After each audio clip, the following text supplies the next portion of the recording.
welcome back to Beyond the Veil Tarot and Astrology. My name is Candice Marie. Thanks for joining me. This is going to be the astro weather for the 9th of October through the 16th. Welcome back. Happy full moon in Aries, everybody. Hopefully it's a good one for you. It is kind of a rock'em sock'em weekend, so maybe you guys are feeling the intensity of that. It's going to be hanging around for a couple days. Hope you're doing well. If you're new to my channel, thanks for joining me. I'm a Western astrologer with an emphasis on the Sabian symbols as well as working with tarot to better understand what's going on in the cosmos. Hit the subscribe button below if you want to know when we're coming out with new content on the channel. And a big thank you to all of the subscribers and also the members who donate or who have joined one of the various levels to support my YouTube channel. Without you guys, it wouldn't be possible for me to keep creating this content, so do consider subscribing if you would like to and becoming a member. Okay guys, so let's get right into it. So if you haven't already seen my full moon video that I did on the full moon in Aries, do check it out. It is setting up basically in the afternoon of Sunday, October 9th today. So if you're part of my Sunday crowd, you are celebrating that full moon and you're feeling it. Well, we've got a full moon in Aries, which is always very action-packed, in close proximity to Chiron. So we're dealing with wounds, emotional wounds, healing, feeling the pain of separation, working through relationship stuff, all of that fun full moon dynamic between the axis of Aries and Libra. I mean, what can I tell you guys? You know, at this point in time, this is the halfway point through Libra season. From here on out, the astrology for the rest of October is going to get rather intense. And for right now, it's a nice, decent working time, I think, with some of the air trines we're going to experience in the week ahead to learn how to communicate more effectively with other people. We've also got Pluto over the weekend stationed and went direct. So we've actually had Pluto that has been retrograde for the past 6 months. So now that Pluto is direct, it's actually going to hang out at 26 degrees for a short period of time. You know, it's been stationing for several days at 26 degrees and several minutes. I just want you guys to know that this is basically the last Pluto retrograde before Pluto goes into Aquarius next spring. And this is the first time that we have had Pluto go direct while the South Node has been in Scorpio, okay? So the last time we were dealing with a Pluto retrograde and Pluto stationing direct, we actually had the South Node that was still in Sagittarius, so it wasn't as impactful. Now that we look at Pluto being one of the rulers of the South Node and its station, we're gonna really see a lot of powerful change in the world, in our lives. Shortly, also at the end of the month, we're gonna see Saturn that's gonna go direct. And then finally, in November, we're going to see Jupiter go direct. As outer planets are stationing and preparing to go direct, we start to kind of finally see what's been going on behind the scenes, what has yet to be unveiled. So when we think about Pluto, right? Pluto, power, transformation, rebirth periods, uncovering secrets or anything in regards to stuff that's in the shadows. Some really significant things are going to start happening. We may not see more of this until closer to October Scorpio season, so the end of the month, really through Capricorn season, but you guys are really going to start feeling those energetic shifts. It's stationed on the 8th. It'll remain, like I said, at 26 degrees for a little while. The last retrograde before Pluto goes into Aquarius, and the very first station with the South Node being in Scorpio. So pay attention to significant power shifts that are happening wherever Capricorn is in your chart. We're going to definitely see this globally as well. Other than that, you know, we will see the moon continue to keep moving through the sign of Aries. It will start coming into a square with Pluto the following day, tomorrow on the 10th. So just really kind of watch out. I mean, Sunday and Monday, you're gonna feel some of the intensity and the fierceness in the air. And the way to combat some of this is to be looking at some of the more positive, harmonious trines involving the Sun and Venus that are moving into trines with Saturn. And throughout the week, we're also gonna see that kind of harmonize with Mars as well. But when we have new moons, full moons taking place in the sign of Libra and Aries, there is this emphasis on us as an individual, you know, what we need, what we're passionate about, what we're working on, what we're goal-oriented towards. and then our partnerships and our relationships. So we're seeing some uncomfortable energies between the conjunction to Chiron and also the opposition to Venus. Now on the 10th, this is going to be the 10th and the 11th are going to be some of the more active days. So just a heads up, like, you know, Mercury is re-entering the sign of Libra. So Mercury has gone in and out of Libra really over the last month.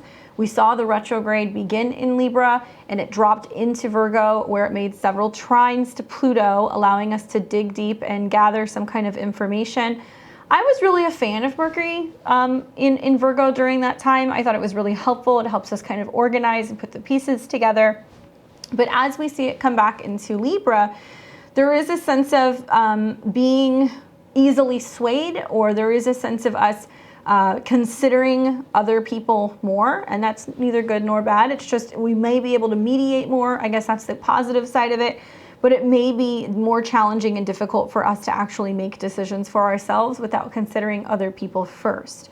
So we're going to have a slew of planets moving through Libra, the Sun, Venus, and Mercury. So our minds, Mercury, our energy, the Sun, our feelings, Libra, Venus, it's going to be about partnership and other people. So this is like very like relationshipy energy that's in the air. And it's nice to see, you know, that Venus is kind of nuzzling up and getting close to the Sun. I've talked about this in previous videos. You know, Venus is still invisible. So even though she's moving through a sign she's very comfortable in, Venus is not entirely visible. So we can't see some of the more harmonious, positive effects of Venus that we normally would. Now, the same day, Venus makes an opposition to Chiron. Okay, so Venus in Libra, harmonious, beautiful, artistic, creative type relationships and partnerships. Super sweet. It's about sharing things with other people. And it's making that opposition to Chiron. So we feel the stress of this angle of feeling separate from other people. Those of us who have been struggling with relationship dynamics, or whether or not we can find people who are compatible, or how we feel about not being in relationships, it can be felt a little bit more. Obviously, stressful aspects to Chiron, like a square or an opposition, is going to feel more Saturn-like, right? So it's kind of like Chiron and Venus are standing in a room, and neither one wants to acknowledge each other, but they see each other. And something that kind of came up for me, I was like listening to something recently, somebody said, do you care more about being right or being happy? And that's something that you might want to ask yourself throughout the next week as we start to see oppositions with Chiron and also trines with Saturn. It's like, I'm not telling everybody to be a pushover. I'm not saying to make sacrifices. Certainly Libra makes enough as it is. But there is something about these planets all being in opposition to Jupiter. So we benefit from seeing other people's perspective, and also in opposition to Chiron, where if we are not willing to mediate, meet in the middle, consider other people, be more flexible and willing to kind of like let some things go and be selective with which battles we're fighting this week, we can have more peace and we can have more harmony. So take that into consideration. Relationship challenges though, especially like if you're dealing with a situation where there's some codependence going on. I could see that with both of these oppositions taking place around 13 degrees, where two individuals are having challenges being able to partner because of not meeting their own needs first. So watch for that. Later in the day, the moon is going to move into Taurus, and you'll see this in the later afternoon, early evening on West Coast time. Obviously, moon's super happy in Taurus, but something that really is interesting that will happen once that shift takes place is we have just a huge focus and an emphasis on Venus, right? Because the moon in Taurus has a connection to Venus. The sun in Libra has a connection to Venus. So I'm really watching aspects that are taking place with Venus over the next 2 or 3 day period as the moon goes through this sign. Obviously, we know the moon's happy in Taurus, but if you guys have heard my previous videos, I talk about how when planets go into the fixed signs, there's this like bang up of oppositions and squares and things that are taking place. So sweeter a little bit the evening of October 10th. And lots of sensitivity is what I'm anticipating also. Once that moon shifts into Taurus, lots of sensitivity in regards to relationships and security and money and harmony and anything in regards to how we feel about other people, or whether or not we are basing our self-worth or our security on what other people think or what other people have to say, okay? Lots of opportunity for heart healing as well on Monday the 10th. Now on the 11th, this is Tuesday, the sun moves into a trine with Saturn. Not a bad aspect. This is when we see the consciousness of wherever, you know, Libra is in your chart, the action, the activity, coming into positive harmonious aspect with Saturn. So there's something about like the ego and our creativity and our purpose aligning with Saturn's timeline, aligning with Saturn's commitment. So this is really wonderful when, you know, partnerships can actually grow and learn a lot through socializing, through being around other people. We start realizing that, you know, relationships aren't limited purely to just romantic relationships, that there is a need to also participate with what's going on with a group or a group endeavor, or maybe two people are talking about how they can achieve their dreams together, right? Libra is always kind of like a pair. And when Sun and Saturn come together, there is like a sense of just feeling like things fall into place and they harmonize and things stabilize, and we're hitting our goals and our timelines, and we're laying the foundation for where it is we would like to be going. Now we saw this in Gemini season, and this is a period where, you know, we're actually moving from February-ish 2022, when there was a lot of planets conjunct Saturn and we were committing to a timeline. Planets moved into Gemini this summer, and then we started talking about it and kind of seeing like, okay, like how do we strategize? Like, which lane do we pick? How do we make it possible? Now that we're getting into Libra season, now we're kind of like saying to other people, like, how does it feel? Do you like this? Does this work for you? So it does make it possible for us to get on well with other people a whole lot easier. With air trines, you always want to communicate. This is happening at 18 degrees, so it's about like healthier options, healthier solutions, working through some kind of delay or some kind of setback. Anything also in regards to health and healing. So that's healthier relationships, healthier friendships, more so balance in some of these areas of our life. The challenging thing that's going to be going on this day is that we also are going to see that there is quite a few squares that are building. So, you know, it's a sweet and a salty aspect. I'm still going to keep telling people, when in doubt, communicate. But there is a number of squares happening. So we've got the moon coming into conjunction with the North Node in Taurus. So when the moon crosses its own North or South Node, right, fated things happen. So there is karmic stuff at play.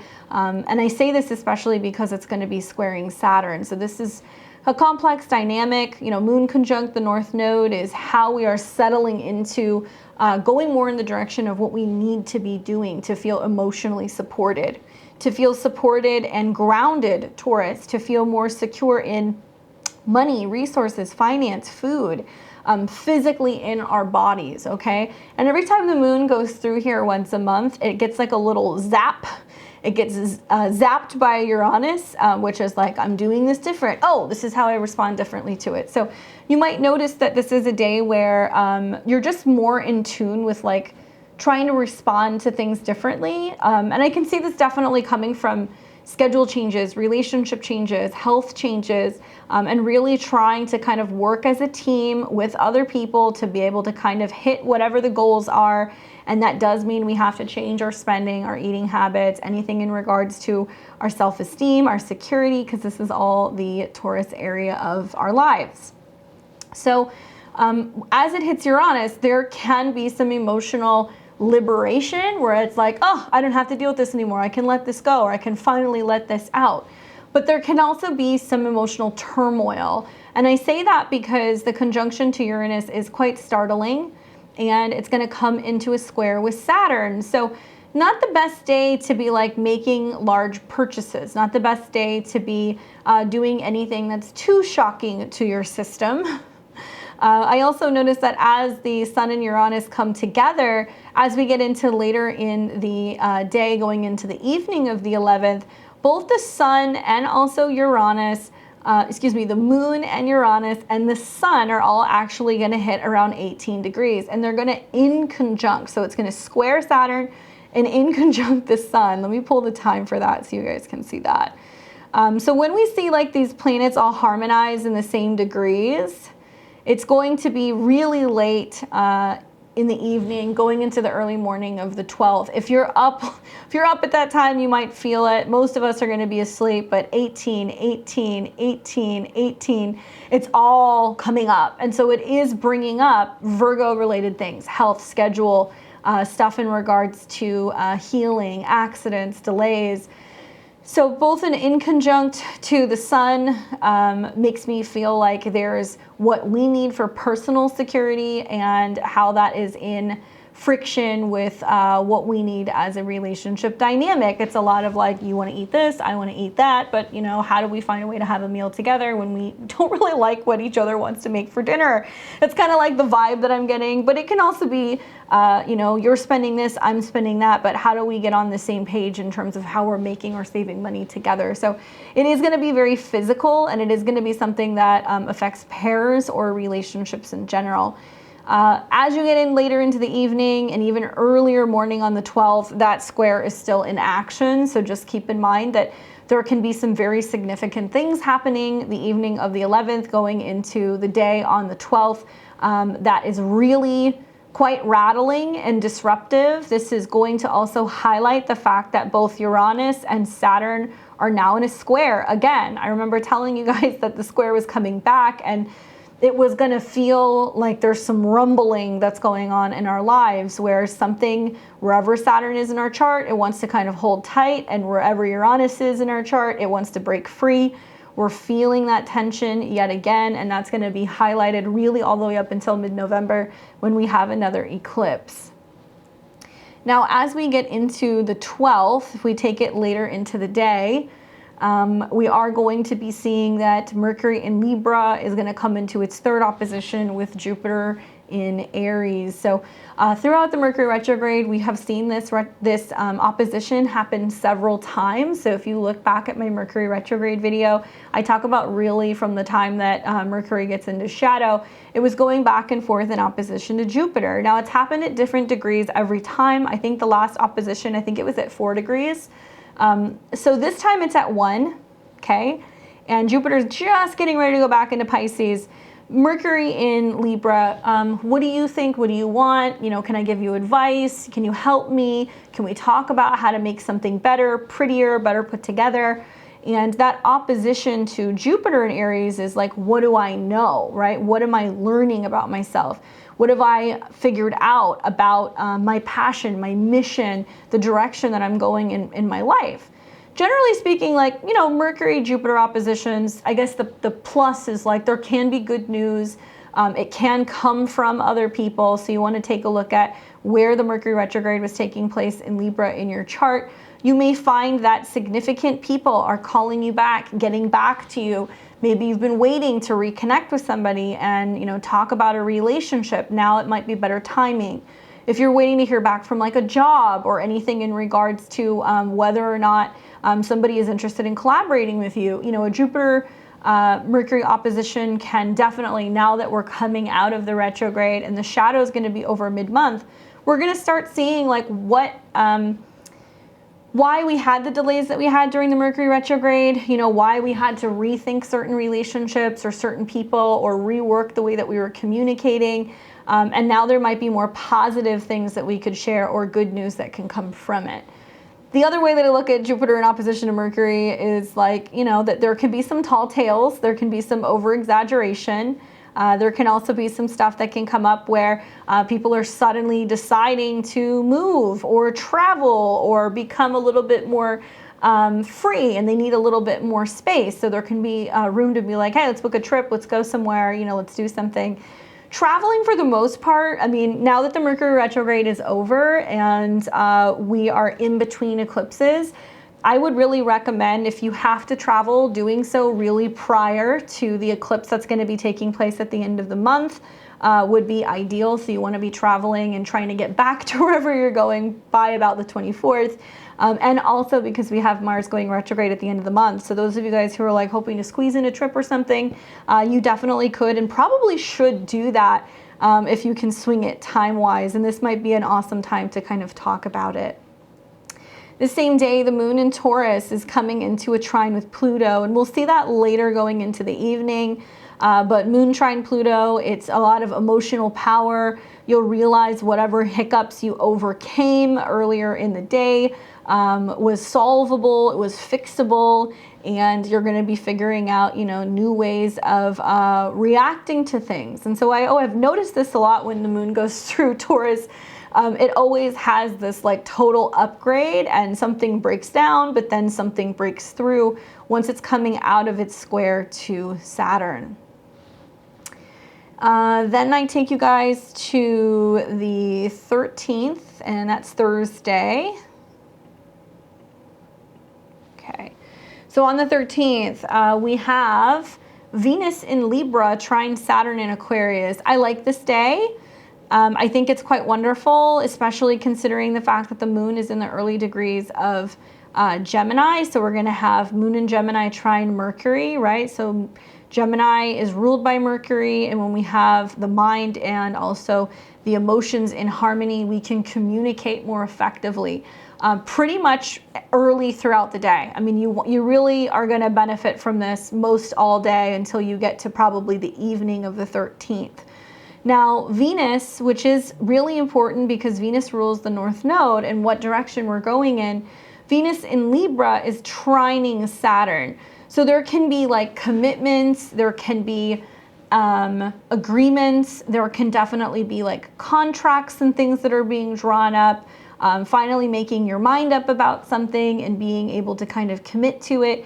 I've seen like in Venus trine Saturn, okay, finally, you know, we commit to, you know, launching something, or we finally decide to move in together, or we decide to talk about getting married. There is some sense of commitment and something being long lasting. And Venus in Libra does deal with like relationships and partnerships, but it can also be counselors, therapists, you know, your astrologer, aligning some of your artistic, financial, and romantic goals with others. And it can also mean that you're sharing good news with other people. So you want to look at where Libra is in your chart and where Aquarius is in your chart. And those two houses are working in harmony. And one thing you're going to notice is on the 13th and also the 14th of October, all of these planets are starting to harmonize and creating a grand air trine. So we have to share, post, you know, put that stuff out there, make the phone calls.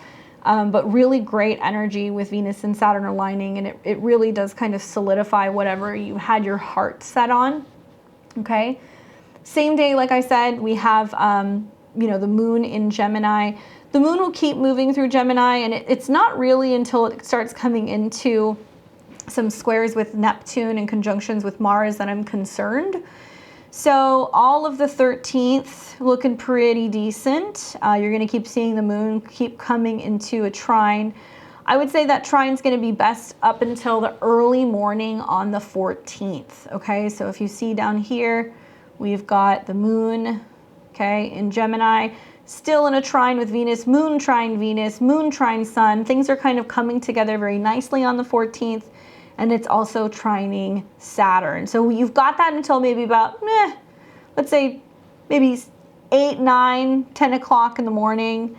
Then we start to kind of lose some of the momentum because the moon's getting pretty close to Mars and it's coming into a square with Neptune. So get as much done as you can the first half of the 14th.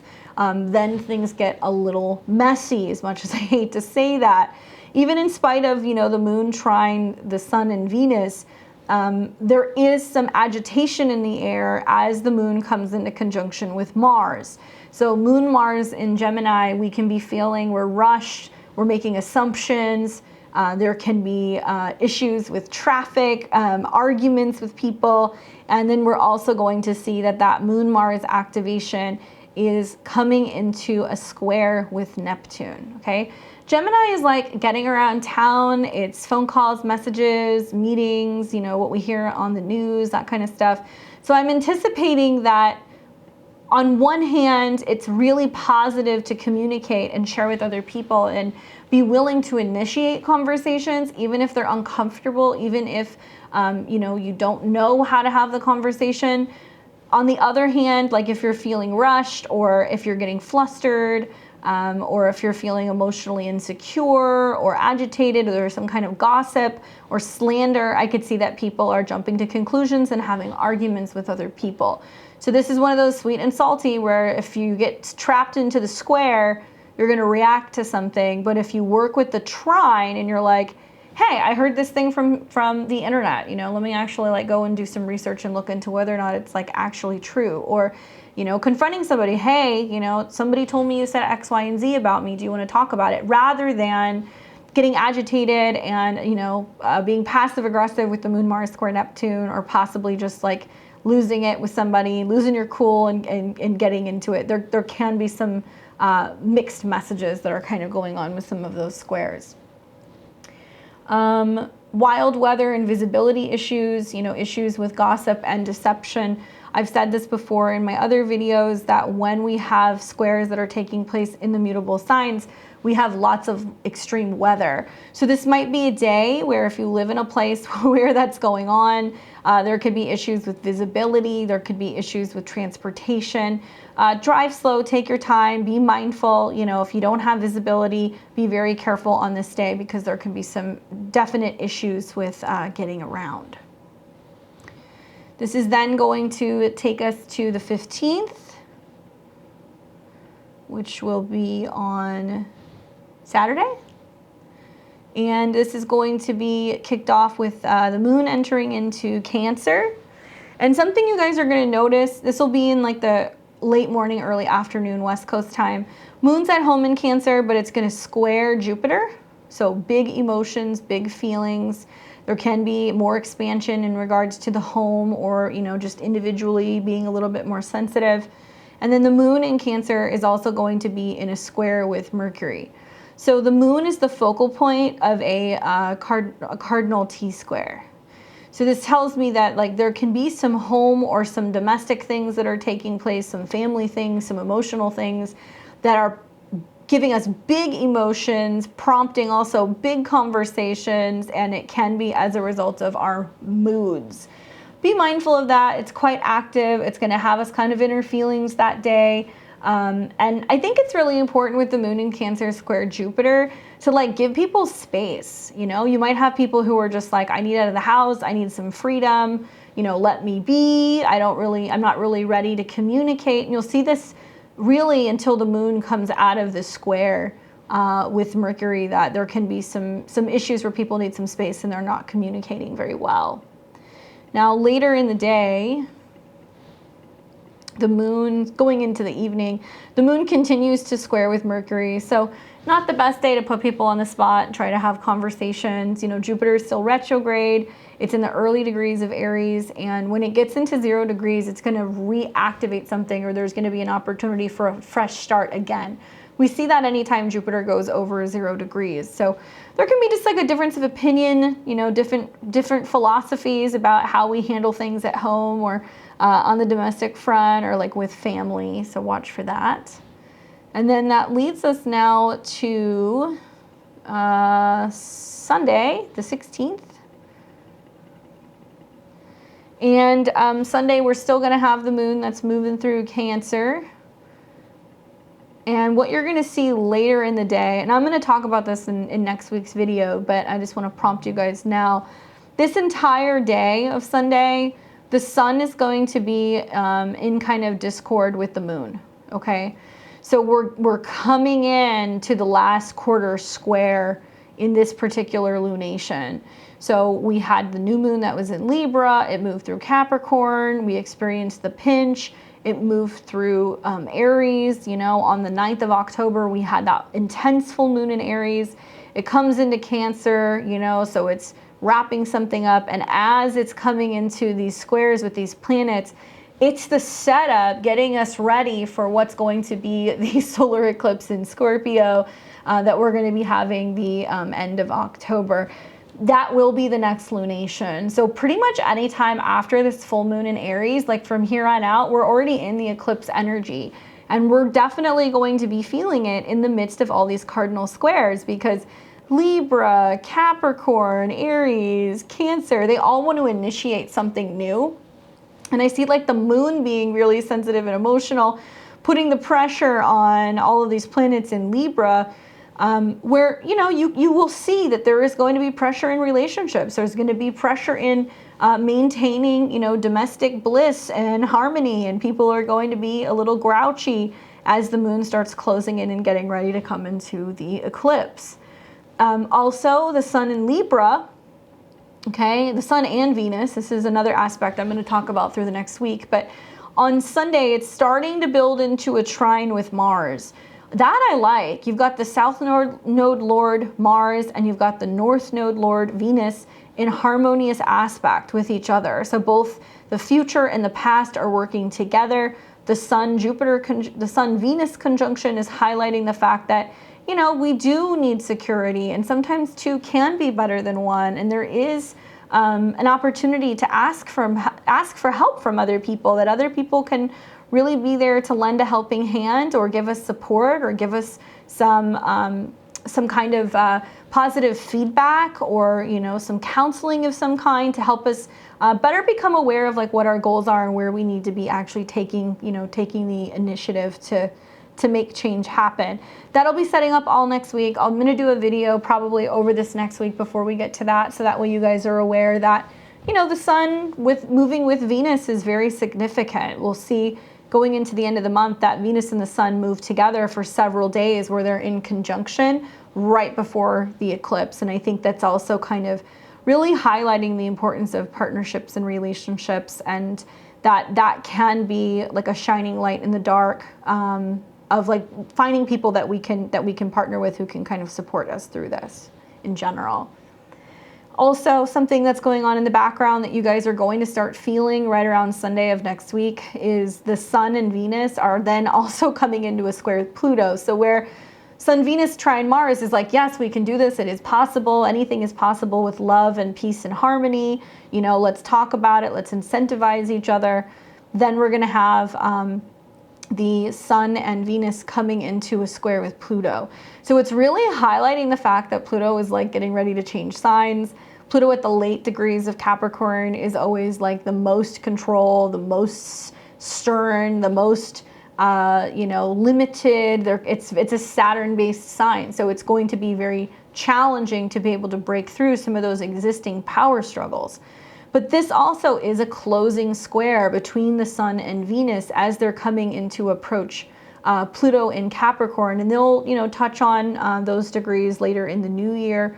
We're also going to have another Mercury retrograde. The next Mercury retrograde is going to go through this same area in Capricorn, and that will be at the end of 2022, going into the new year, that we're going to see Mercury dance alongside Pluto. That's how we started 2022. I told a lot of my clients and a lot of my listeners, like, hey, pay attention to the Mercury and the Venus retrograde taking place in January of 2022, because you may find yourself in a very similar situation 1 year later where you're still talking about what we need to change and what we need to transform. So believe it or not, while these planets are, you know, coming into the square with Pluto, this is a face-off. This is a face-off as to whether or not certain relationships are going to survive because there's power struggles or control issues, long-standing things that have been going on for some time. So some of you guys might look around and go, I'm not as tolerant of this anymore, and this isn't working any longer. And then we will start to see, you know, the Sun and Venus moving into that conjunction later in the month. And if you see what I'm talking about, right around the 20th, they're going to start coming into conjunction, and then for several days, Venus will follow the Sun before it Kazimis the Sun on the 22nd, and then we come into the solar eclipse, which will be on the 24th, and Venus is going to be in Scorpio. So there's a grand reveal. Unfortunately, you know, this is kind of like relationship Thunderdome. Like, you know, we are going to decide who we want to work with, who we want to stay married to, who we want to partner with, who is our counselors, our mentors, and the people that we have in our corner that we can feel like we have support from. Healthy and strong relationships will survive. So I don't want this to sound like a scary kind of doom or gloom type of, perspective, but there's a reason why there's been so much stuff coming up over the last month, I think, with the Mercury retrograde in Libra and with some of these oncoming Sun and Venus square Pluto. We're going to hear more and more significant partnerships and relationships are actually splitting up because Venus has been behind the Sun, and there have been secrets and all kinds of stuff that's been like withheld in terms of relationships. And we're going to see a darker side of Venus that's going to be emerging with this eclipse. And we're going to realize that just because it looks good, right? Libra is very much the exterior.